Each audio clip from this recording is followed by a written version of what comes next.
যতটুক বরাদ্দ দিয়েছে ততটুক কাজ হয় না। ততটুক যদি কাজ হতো তাহলে এই ভয়াবহ চিত্রে উঠে আসতো না। আগামী দিনে আরো বর্ষা আরো ভয়াবহ হবে। ফটিকছড়ির কুম্ভরপাড়ার এই পাটটা তাইলে অনেক কিছু হয়ে যেত। দেখা গেছে যে যতটুক বরাদ্দ দিয়েছে ততটুক কাজ হয় না। ততটুক যদি কাজ হতো তাহলে এই ভয়াবহ চিত্রে উঠে আসতো না। এইবার যে বরাদ্দ হবে আমরা সামাজিকভাবে যে কাজ করবে তাদেরকে সহায়তা করে আমরা আমাদের পুরো কাজ বুঝিয়ে নেব।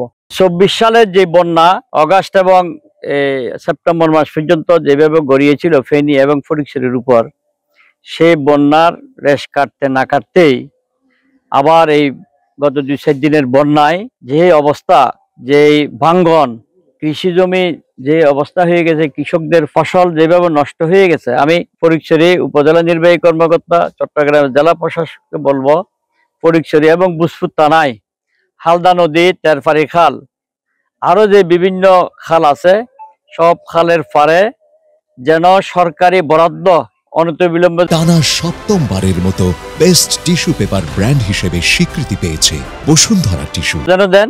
একইভাবে পানি উন্নয়ন বোর্ডকে বলবো, যেভাবে ভাঙ্গন,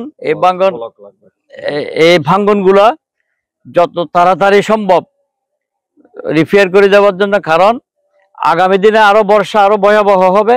এই বর্ষায় সামনে কি হবে জানি না। কৃষকদের ফসল রক্ষা করতে হবে আমাদেরকে।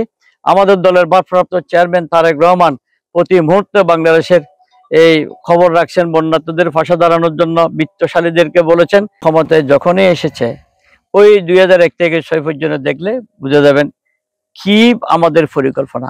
আমাদের দলের ভারপ্রাপ্ত চেয়ারম্যান তারেক রহমান সব সময় মানুষের দুর্দশার কথা বলে। আপনি চিন্তা করছেন, হিন্দুস্তানের গরু এখন বাংলাদেশে লাগে না। একবারে এক খামার কে করেছেন? বেগম খালেদা জিয়া সরকার করেছেন। তারেক রহমান ইনশাল্লাহ আগামী দিনে প্রধানমন্ত্রী হবে বাংলাদেশের। অবশ্যই আমাদের সুষ্ঠু পরিকল্পনায় বাংলাদেশ এগিয়ে যাবে। আমাদের দলের ভারপ্রাপ্ত চেয়ারম্যান 31 দফা দিয়েছেন আগামী দিনের বাংলাদেশ। এই 31 দফার মাধ্যমে আগামী দিনের বাংলাদেশ হবে। এই 31 দফা আমাদের জনগণের মাঝে, সাংবাদিক বন্ধুরা আপনারা সবাই যেন চারিদিকে প্রচার করে দেন। 31 দফার মধ্যেই আগামী দিনের বাংলাদেশ নিয়ে